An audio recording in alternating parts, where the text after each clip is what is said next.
We are back live here at the Potomac Curling Club. We had a little bit of a brownout, caused some of the devices here to flicker, and one of those devices was our streaming system, or enough of the streaming system to turn us off for a minute. The Tschumakow rink was given the opportunity for a hit for two, and Nadia was just a little bit outside on her attempt and rolled out of the house, leaving her with just one after the hit. So now we have a tie game going into the seventh end here on sheet B. The Tschumakow rink and the Dutt rink, both playing great curling.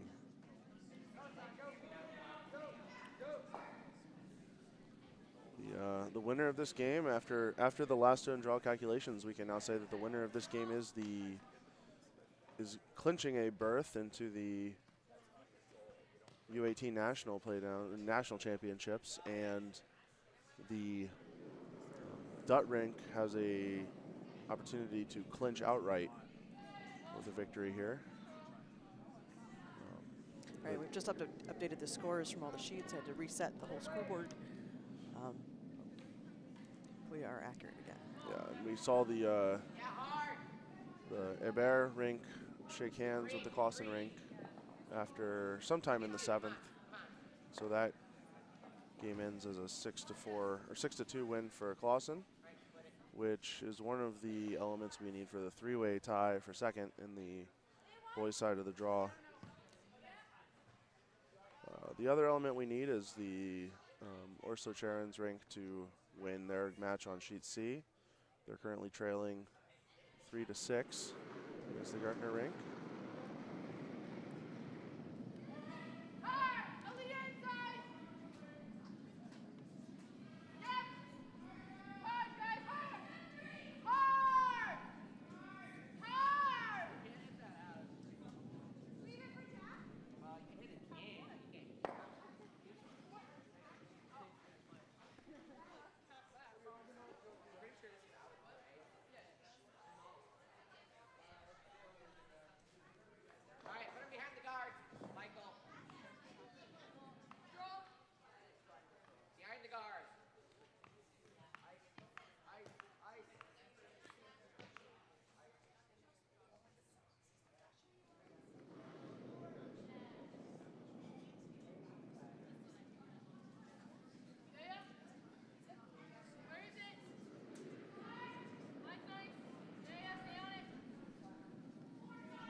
Sorry about that. Our camera froze for a second.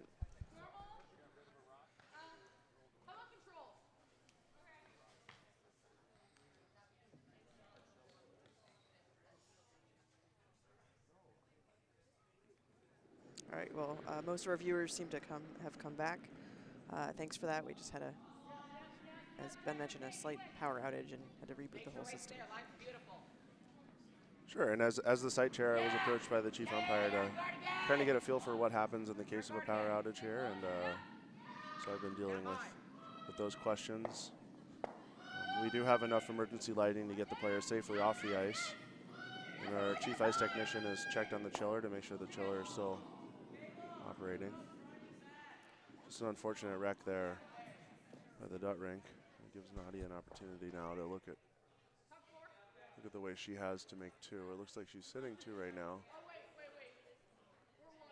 She has a couple questions for her vice. In the event of a power outage, we would have a bit of a concern for how long the duration of the power outage would be, whether or not it would damage the ice surface. And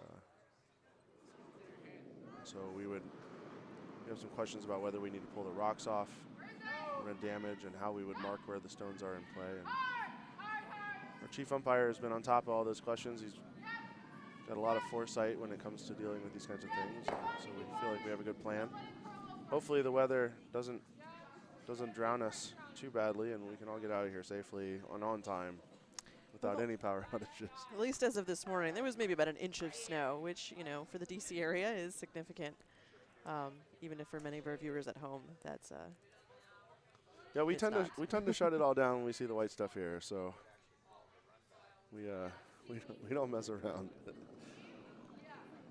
Not the most extreme reaction to snow I've seen in this country, but living in North Carolina for a while, I saw people get stranded at work for a 1/4 inch of snow. Cars being abandoned on the side of the freeway. We do occasionally get significant snowfalls. I mean, was it last year or the year before we had a huge blizzard and shut down the club for a few days? A foot's going to close down the city for a week, but and there was a 1/4 inch. So DC can get through a 1/4 inch, thankfully. Yeah, it was last year or the year before. There was a big blizzard and a pipe froze over the ice and burst, and sort of shut down operations and leagues and everything for about a week. But we had a dedicated crew who came in and repaired it. It was actually impressive that we were back up and running after a week. And there's a plaque on the wall near the pipe that burst, recognizing those contributions to the club. The great meltdown of 2015. Was it 2015? Yeah, it must have been 2 years ago. All right, good.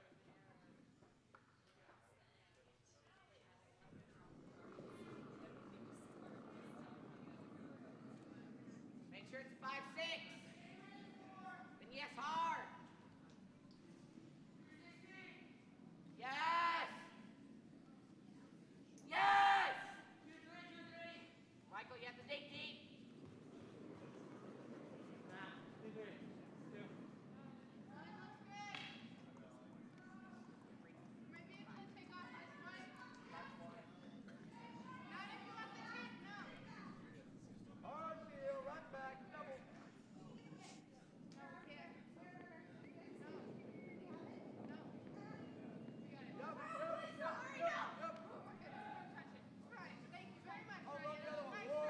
Fantastic guard there from Nadia. Dutt team is going to call a timeout to decide how to handle this situation. They don't want to give up the 2 here. All right, now let's draw for both sides.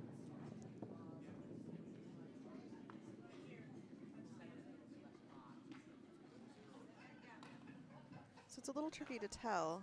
Is yellow sitting too? I think it's yellow by a hair. Our camera's not. Certainly yellow 1. Camera's not directly overhead, so sometimes it's a little, the viewing angle's a little deceiving. But it actually looks like they're having trouble telling with their heads right over the end of the rocks. I think in any case we're going to get a measure out of this. But I think you almost have to play this as if yellow's sitting too. Yeah. Just we wonder if there's a draw port on the right side. Maybe. I think that as long as you leave it wide, you might be able to get a bit of a wick in as well. If you roll off that right guard, it's high on the right side. But I think the draw port might be there. Certainly not a gimme. The Dutt rink is just trying to figure out whether or not getting a piece of that rock in the 8-foot gives them a better opportunity to get to the button.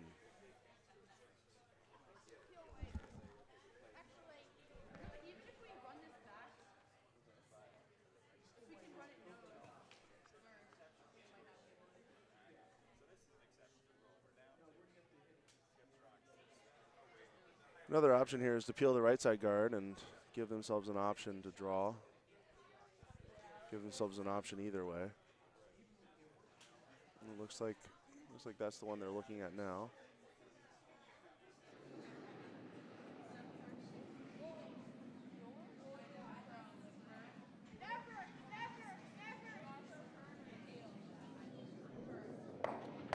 This could also be a run back double.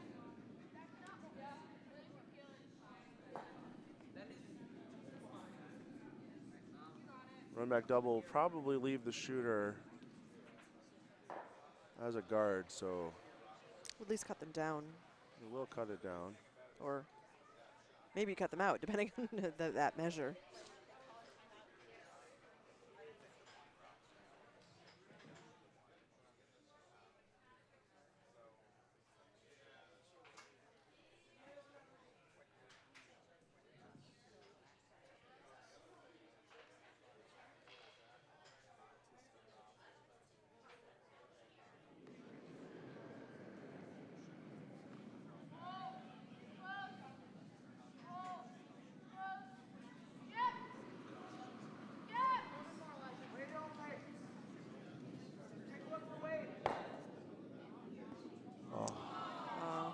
She just misses the double. Really nice try, though. Great try. Nadia knows what she has to do is cover that up. Susan might be able to work with that.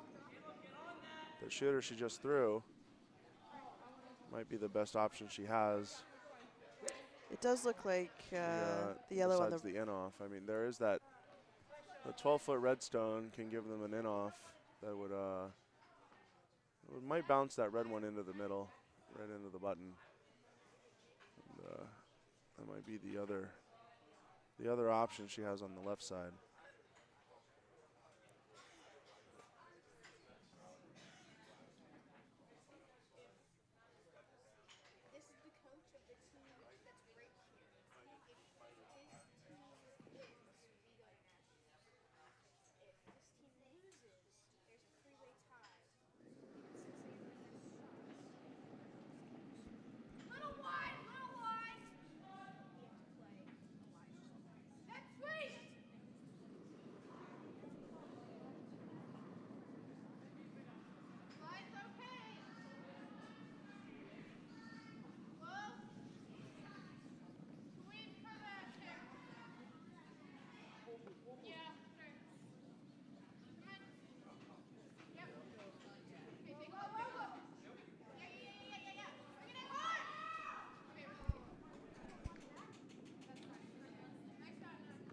Closes up the draw path, and doesn't leave a very obvious double, but the hit is now open, and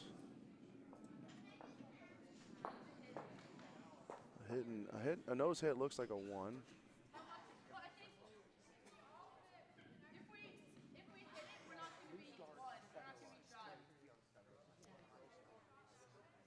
Do have to navigate that port between the guards and the rock and the 12-foot. I think she can certainly score her 1, though, with that hit. I heard on the microphone, she said, if we hit it, we're not 1, but I think she might have been talking if she hits it right of center. Yeah, I mean, she'd have to hit it on the inside and roll in. Yeah, I think she's definitely 1 if she does that. And the shot looks pretty open. I mean, it still depends on those 2 rocks on the edge of the 4-foot, potentially. Whoa, whoa, whoa, take a look. They are, not even half yet. Hey, you guys, over and up, over and up. Looks like the whole team is headed down for a consultation.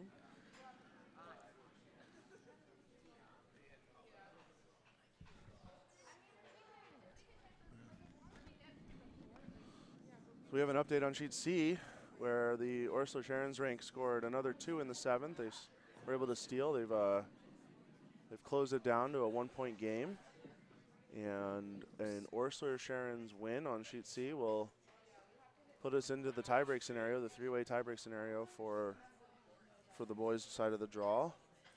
In that scenario, the Gartner rink will advance based on last stone draw results, and the 3rd slot will be awarded to the winner of a Bear Orsler Sharon's playdown or tiebreaker.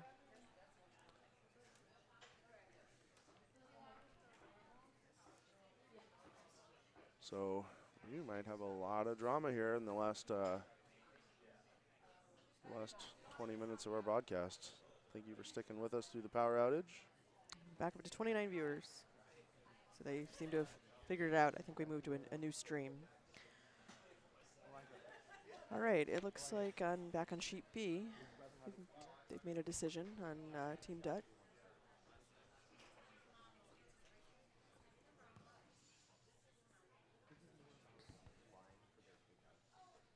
What do you think the call is here, Ben?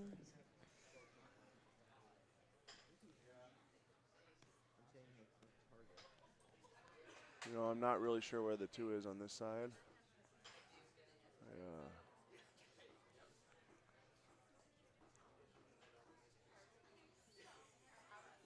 think we're going to have to wait and see. Some sort of angle raise, perhaps.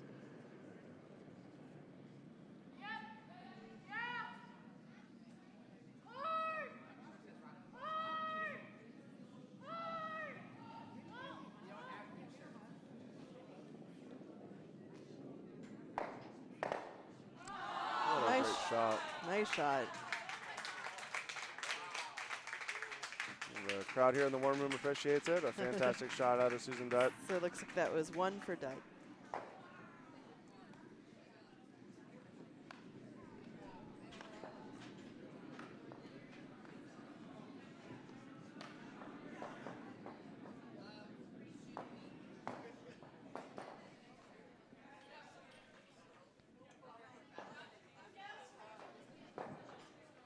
We got a couple of nail biters coming home here.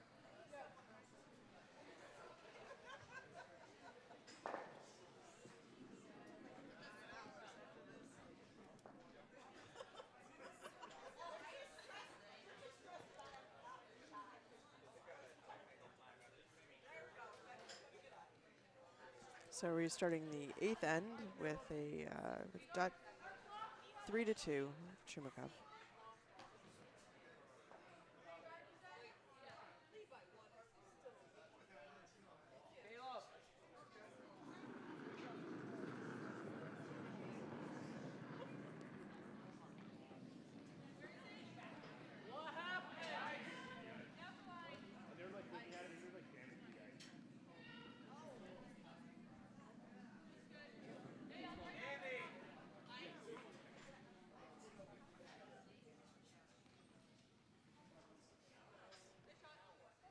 Nice centerline guard there. Tschumakow going straight in here.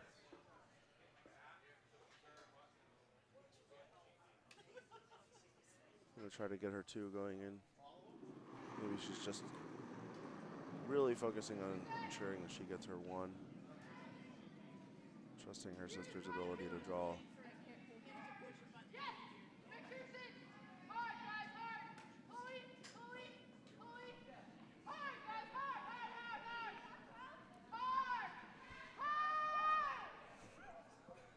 And looks like it's not quite enough to make it into the house.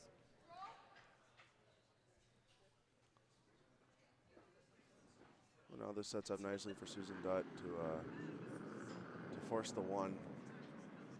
Maybe play for a steal to clinch the championships.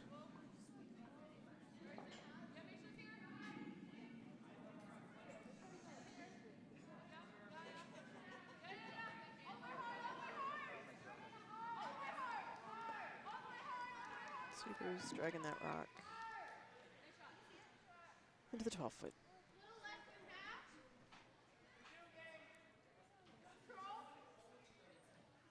It looks like it's maybe about half exposed.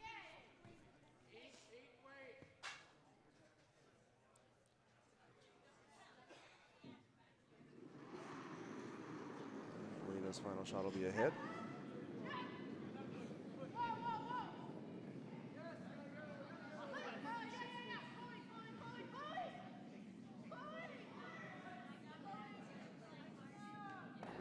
Rip the first guard over to the side. Turn it into a corner guard. We saw a similar setup earlier this game where Alina was able to get herself into an opportunity for 2. So maybe she'll get the chance again.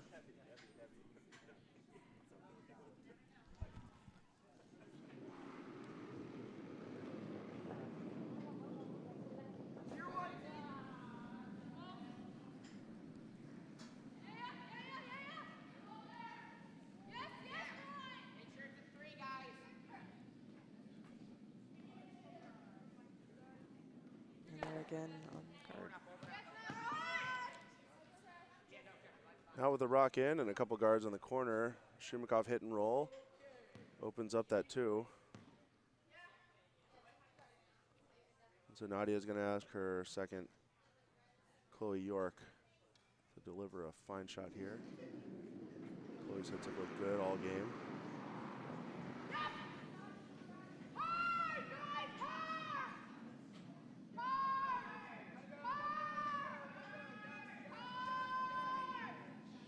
Just gets this one over a little bit, and they're going to need to brush that as soon as he crosses the tee.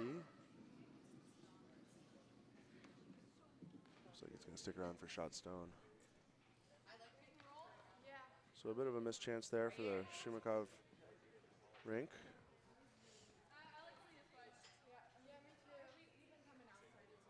Dutt's going to capitalize on it by removing the other scoring rack.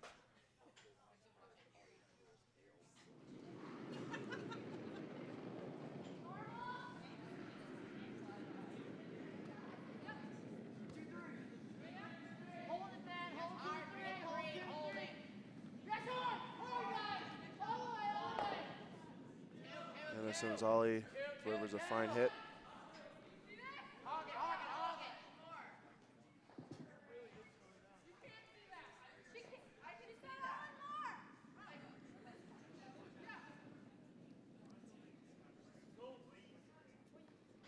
Now Chloe's going to take a chance at the in-turn hit here.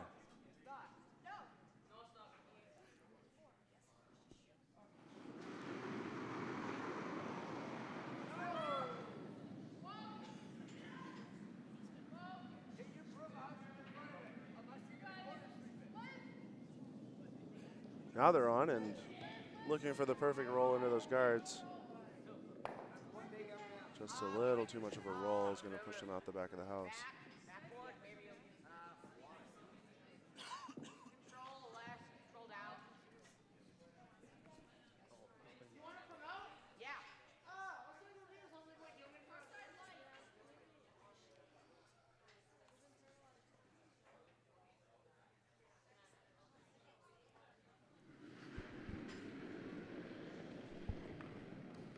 Over on sheet C, the Orsler Charon's rink has their guard set up.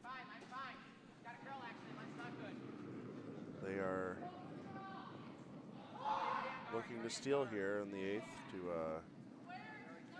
give themselves an opportunity to get into that tiebreak situation for their chance to go to nationals.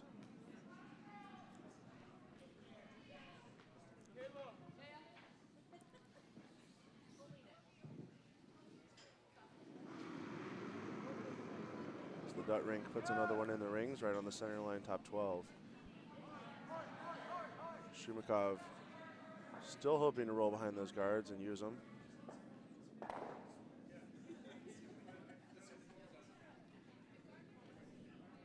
think that roll does leave them as shot stone, so.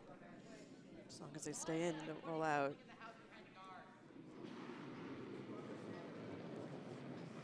Devices. Liz Janiak's first stone. hit. Supers are on hard to get this roll right. And got it. That was really nice. fine roll. That's maybe the 3rd or 4th time this game we've seen Liz Janiak do that.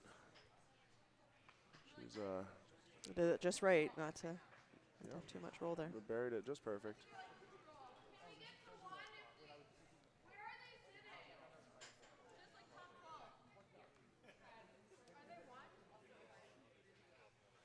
So yellow is definitely sitting 1, which you can see clearly from the overhead cam. Right. So Susan Dutt's going to ask her Vice Rebecca Rogers to bury it right behind those guards. Should sit shot stone and try to get the force out of the Tschumakow rink.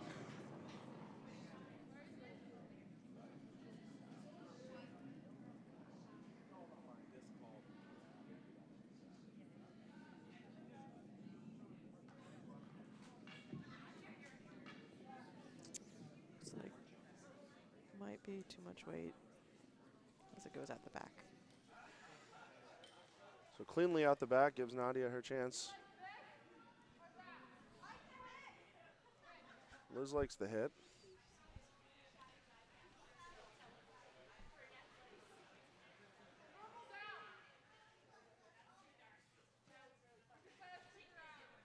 Say with her success on the rolls so far this game, I can understand why she's confident in this shot.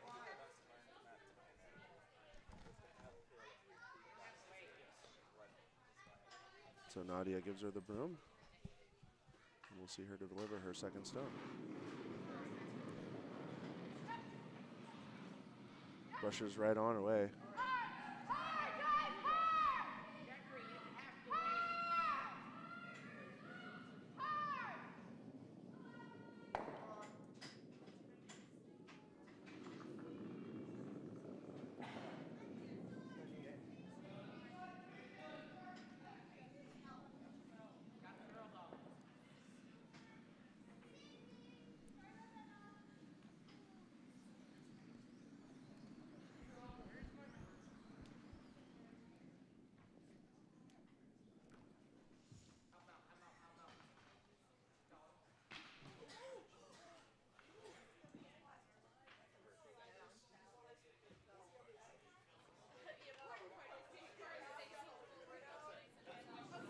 So Susan Dutt with her first stone, looking to draw behind. Line's tight. It's getting better now.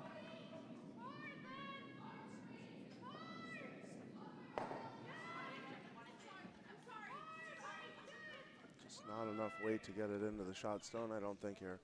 No, I think it's Despite outside the the Brushers' rings. best efforts, I think they carried that one pretty far.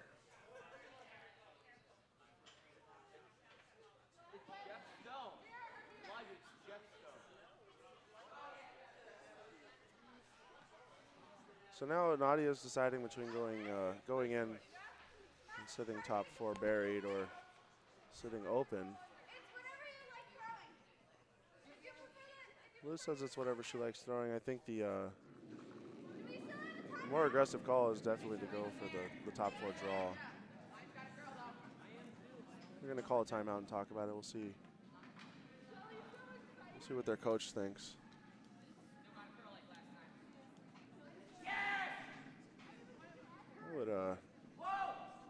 I would think top four buried puts them in a much better position to get the deuce that they need.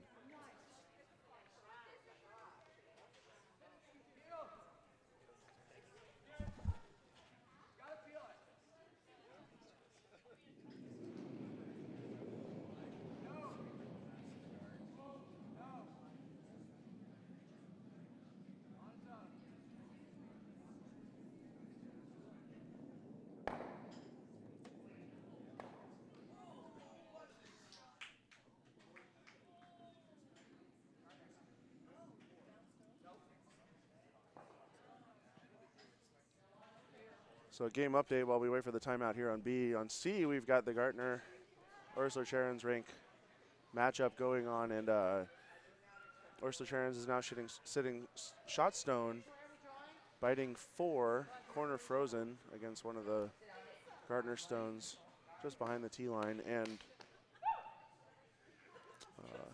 has the opportunity to guard that stone. Also a tight game over there.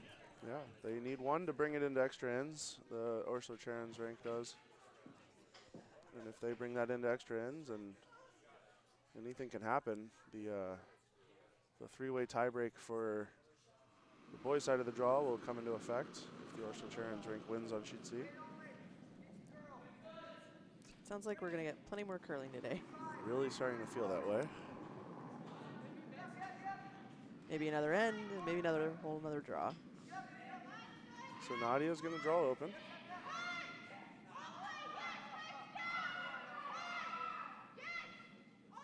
We're going to have to carry this one in. It's got to be biting. Sweepers are working hard there.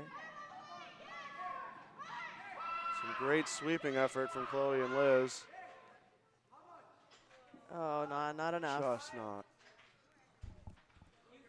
Fantastic effort by the sweepers there. Got it really close.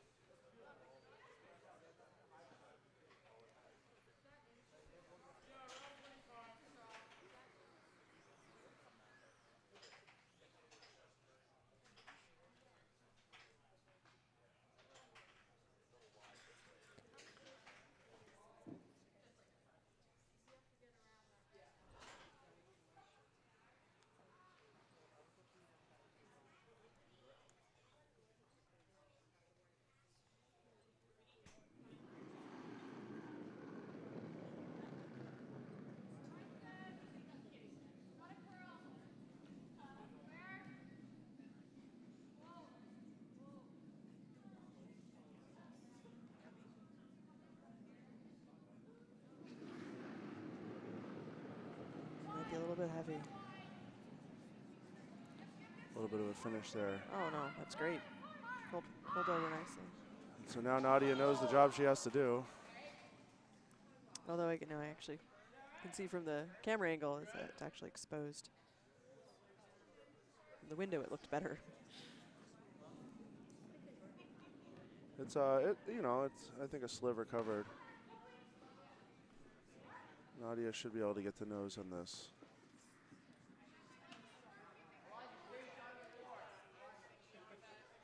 Her hammer shot here. This, according to the tie breaks, this shot puts her into the nationals. No pressure. No pressure. They don't know the tiebreak results right now. I think they don't know the last term draw results. It was probably better for them, you know, mentally to just focus on this shot and not worry about. She knows she has to win this game to get into the tiebreaker scenario. Doesn't know that this will put her in the nationals. Might not know, unless her coach told her during the timeout. I don't know why she would add that kind of pressure. But we'll see how I she wouldn't does with want the it. shot.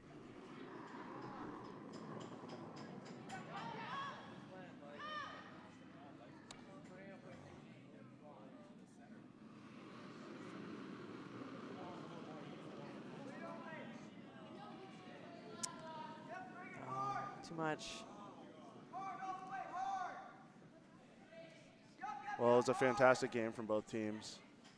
A heartbreaking way to lose. With that win for Susan Dutt, will clinch her the GNCC U18 championship and move her on to the nationals, and will also advance Catherine Goranova's rank from the Potomac Curling Club. So therefore the U18 women's event is concluded. Correct? That's correct. So we could move over to, they still playing over on sheet C? Yes, there's still hammer left on sheet C. I suppose we could move over and watch that. Yeah, let's take a look there. We've got the hammer to go. Hopefully the cameras will swing over in time. Yeah, they will. Just give them a second. And we still have one of our crazy tiebreak scenarios in play on this sheet, with the Orso Sharon's rank successfully stealing here in the 8th. They will move themselves into an extra end. They are currently sitting shot rock. The Gardner rink looking to end the game here with the skipstone.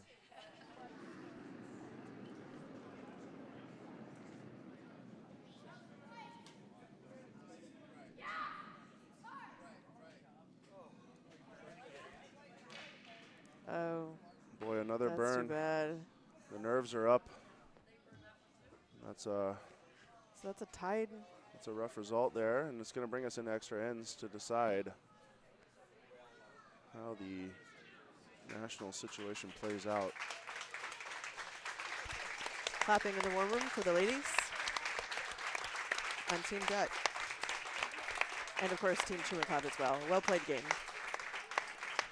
Very well played game. A lot of excitement in that game. back and forth, and it came down to the last shot, and that's what you really like to see in curling. It can be a heartbreaker either way. All right, well, we'll cover this extra end then on sheet C.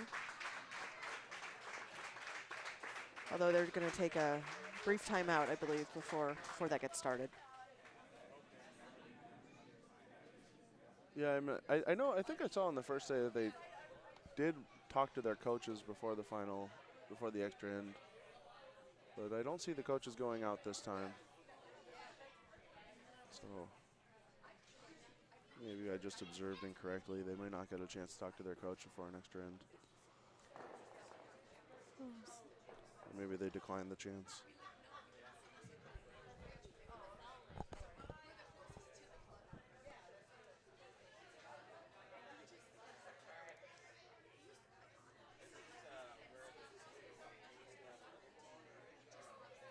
So remind me what the results of this end up being. If whoever wins, do we go to? So with an Orso Charon's win, we have a 3-way tie for second place. The second place team will be decided. So on the boys' side, we have 3 slots allocated to the GNCC for the Nationals. And the second slot will be given to the winner of the LSD. That is the Gartner rink. The third slot will be decided in a tiebreak game between the Aubert Orso Charon's rinks, and that's if the yellow team here, Orso Charon's, wins this game. So Gartner is into the Nationals, win or lose here, based on their LSD results. I don't believe that the teams know the LSD results. They threw their last LSD attempts right before this game, and the math was done after those were thrown. So the Gartner rink is probably unaware that they've already locked up their spot at the Nationals. It's like a hog rock.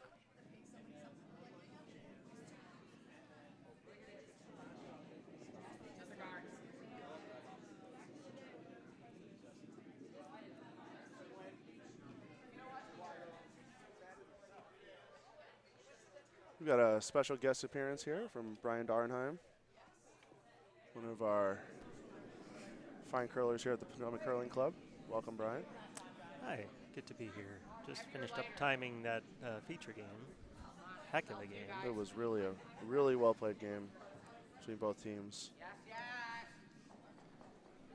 Just in time, finished just in time to see some dramatic stuff happening on sheet C. Yeah, I don't know if we got the cameras over in time, but we've had several burned stones happening. The Gardner rink burned. I think they're both of their skip stones. Yep, that's right. The last 2.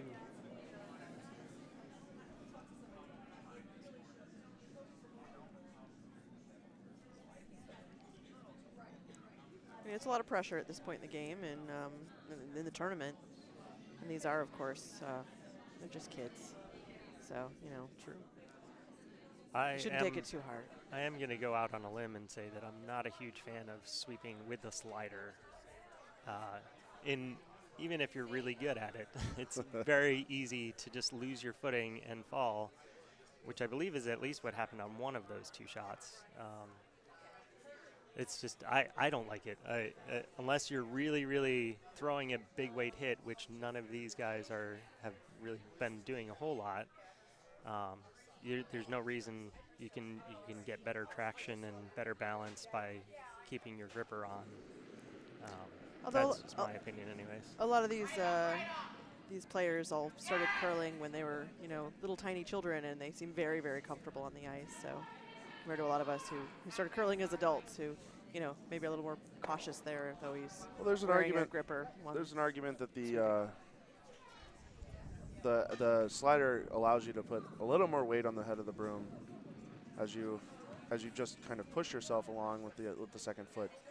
But you have to calculate that improvement, which is marginal, against the chance of burning a rock, which can be a game changer. I guess in a game of inches, marginal sweeping improvement is also a game changer. But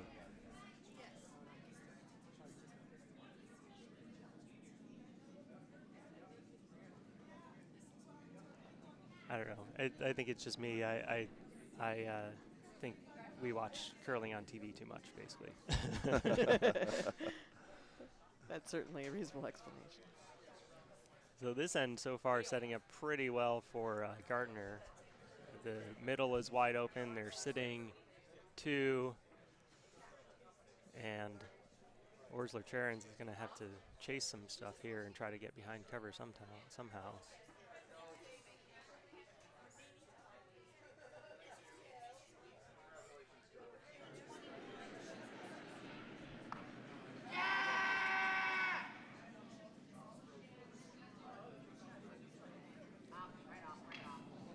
And does not look like he made this one, nope.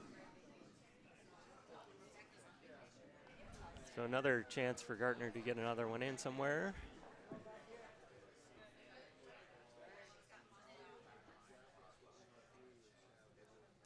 I haven't been paying attention to the ice on sheet C. Sheet B seemed like it was slowing down and it was straightening out just a little bit by the end of our game. They were trying to draw behind cover and were sitting wide open a couple times. This one hanging way out.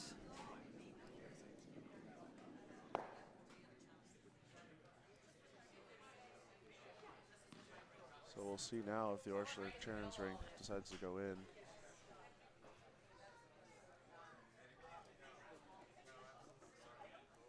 We don't have this draws lineup in front of us for this game, but last night it was Elijah DeRomanis skipping for the Orsler-Cherens rink, and Jeffrey Fearon throwing vice stones, and Michael Phillips throwing second stones, and Jackson Orsler-Cherens throwing the lead stones.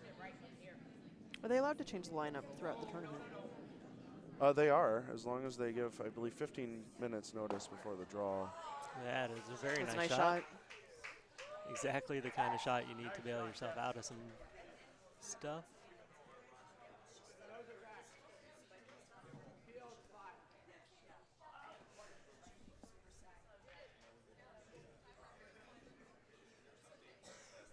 And in the Gardner rink, we have Caleb Gardner throwing skip,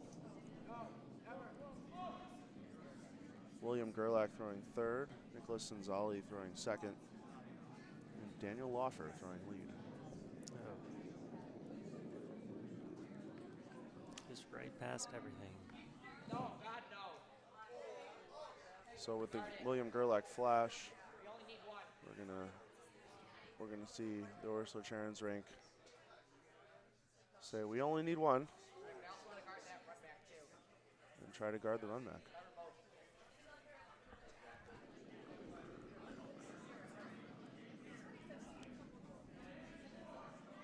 Yeah, that's not going to work.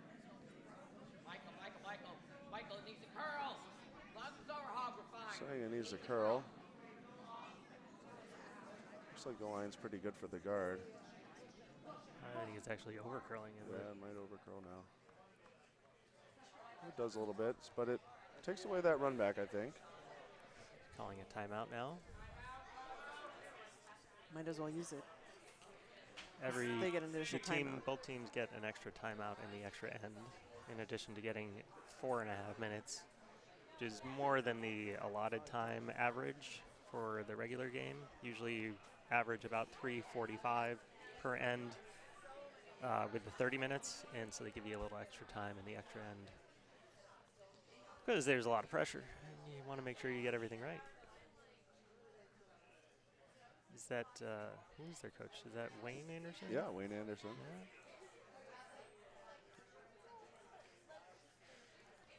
See if he tells them that they've already clinched a spot in the Nationals, just to relieve some of the pressure. Let them take a nice calm shot.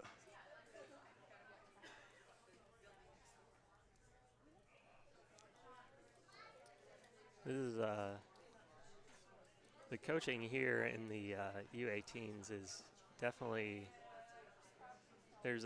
they do need advice on the shot making, but they also need to get, out of their own heads in a lot of cases. Caleb here seems like he is not happy about the last 3 ends, the way they've gone, and he needs to focus on making the shots and calling the correct game and just, finishing out the game on a high note. Sure, I think the skill of learning to have a short memory takes a while to develop.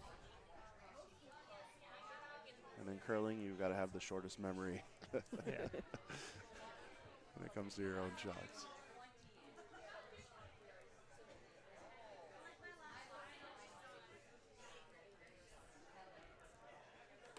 I don't know. So he was initially pointing at that guard, essentially saying to them, if you probably want to peel it, make them put the guard back. Maybe it won't be quite as good. Looks like that is where he is putting the broom down now.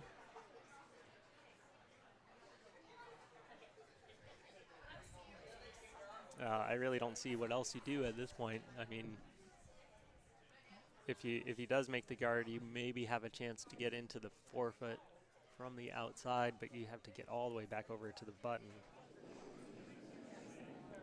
Key here is just to make sure you throw this one well. Clear it out.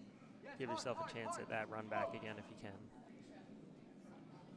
And he's crossing the face on that a little bit. Just rolls enough to be open. Yeah. The problem now is that where that rolled essentially blocked that draw path. So he does not have that anymore. Let's see if Elijah, is that who is skipping? Is that correct? Elijah, yes. Yeah, let's see if Elijah can put this one back.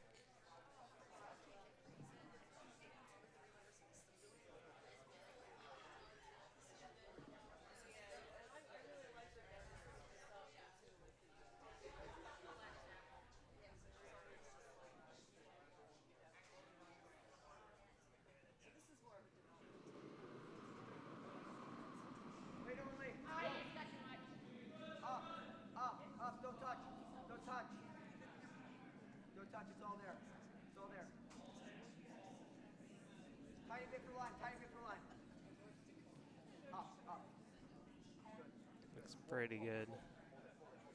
Gonna settle down right in front of that. Very nice. Really well placed guard there. Should be enough space for a soft weight hit or a heavy draw to get there.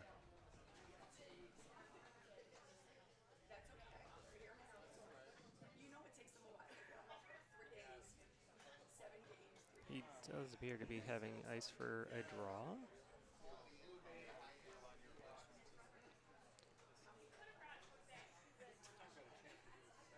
Yeah, maybe Elijah should have left that a little bit closer to center line.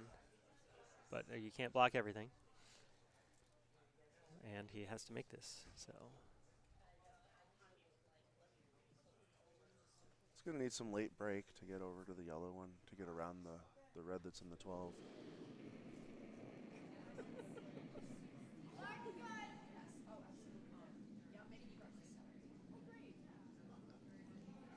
Sweepers obviously think it's light.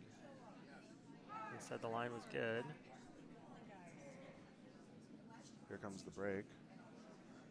And the line was tight.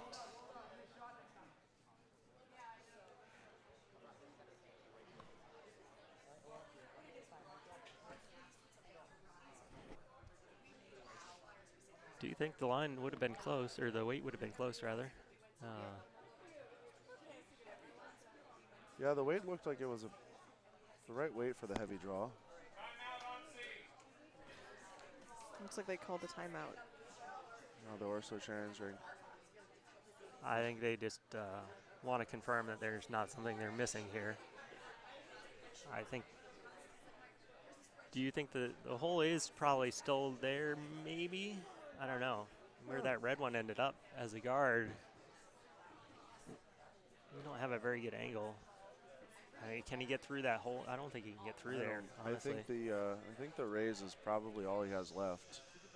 You almost can throw this yellow away and see what he does. Say, hey, if you can make a shot, then you can make it. But Well, I think the raise is a tricky shot, but it's an option. And so essentially cover part of that red rock. yeah. I don't think he's going to make the draw. Just have it a little over center, guard a little over center line.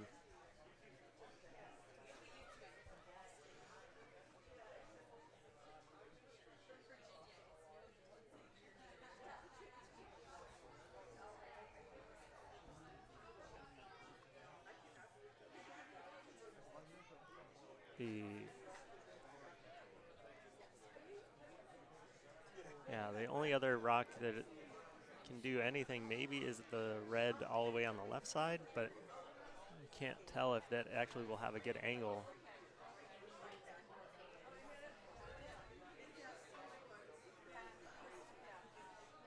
I mean, from where I'm sitting, it looks like the angle is there to pick out the yellow. But we're sitting over. But I'm sitting all the way over on the left side, and it looks great. If you throw the shot from sheet B, you can definitely make it. If only. But where it looks from the cameras, it looks like the yellow and red are overlapped a little bit, and it's not there. Yeah, of course our cameras are not a very good angle right now either because they're set up for sheet B.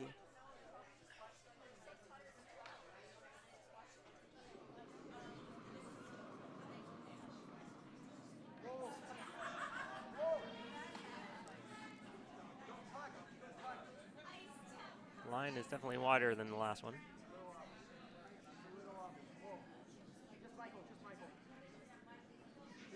He might get a little rub off his yellow and roll over.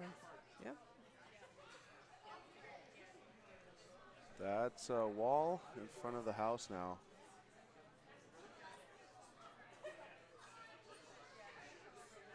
We'll see how Caleb decides to deal with this.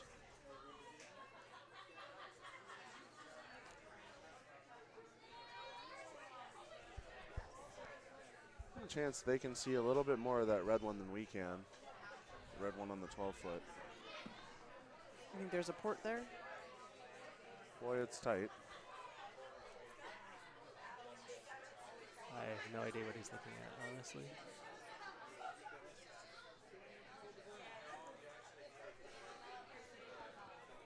Let's see where he puts the room. He put it right on the center line. Guess they're going to go for running through that port.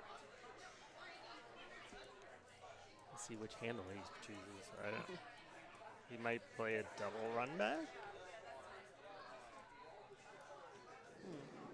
Nope, he is going through the port somehow. Tough shot. Maybe just hoping to pick it. It's a little wide. Oh, Got through the port. close. So Yeah. close. That was a great attempt. Just don't know that that shot was there. All It's a right. tough one. So that is a win for Ursula Sharon. And we are going to have tiebreaker. We are going to have tiebreaker on the boys' side of the draw. So Should we show the standings? let me, You updated them? Let me finish updating.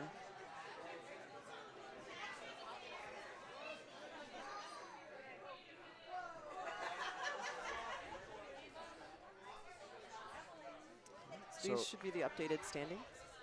You'll see a three-way tie now between Caleb Gartner, Ethan Hebert, Hebert, and Jackson Orso-Charon's rank.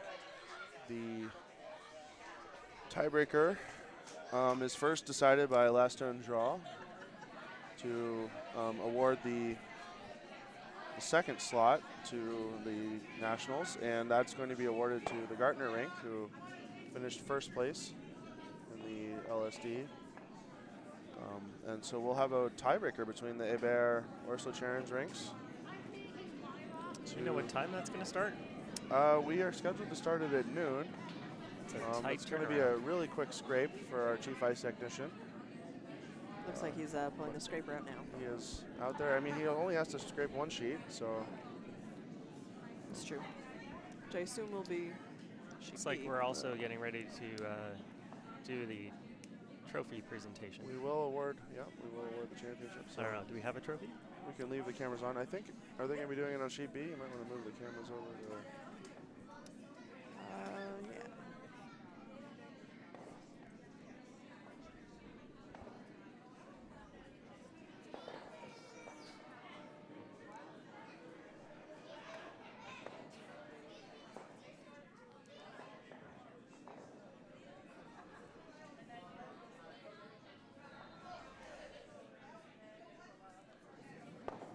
Well, they might not be doing it on B if they're trying to scrape on B, although perhaps. I'm not sure where they'll play the.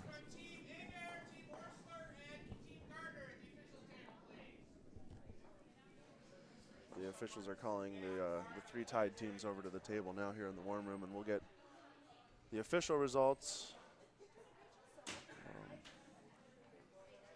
My calculation of the LSD is unofficial. And it looks like you're right, Judy. It looks like they are over on sheet C. I guess we'll have our championship here on B so we can feature it on the live stream.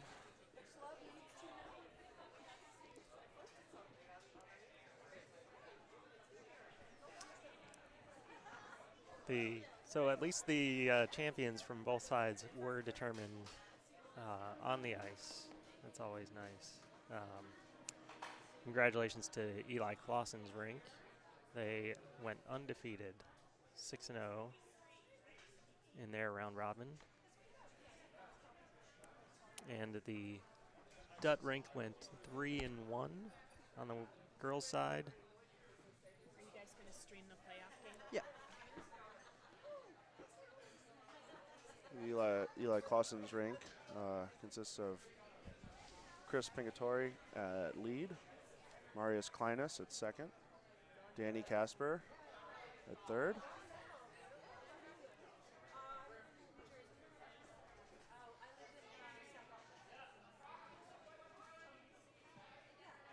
And Susan Dutt's rink is Sydney Mullaney at lead, Anna Sanzali at second, Rebecca Rogers at third. Congratulations to our U18 champions.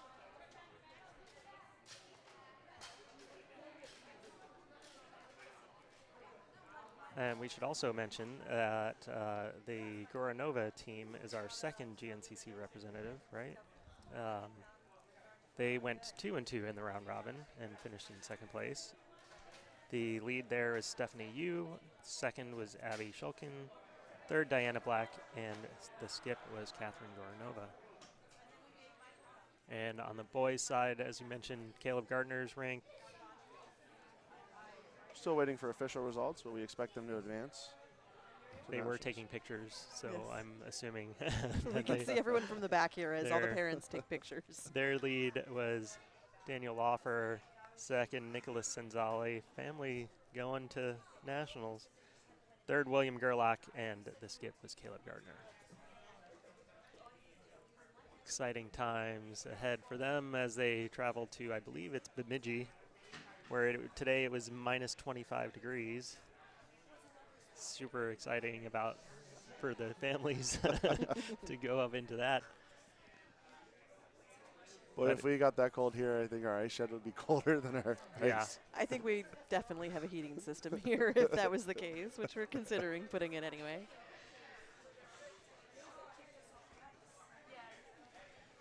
I think this week it's about as cold as it gets here, generally. So perhaps we should take a break, and then we'll start a new stream for the game in about 20-25 minutes. That sounds great. Thanks for watching.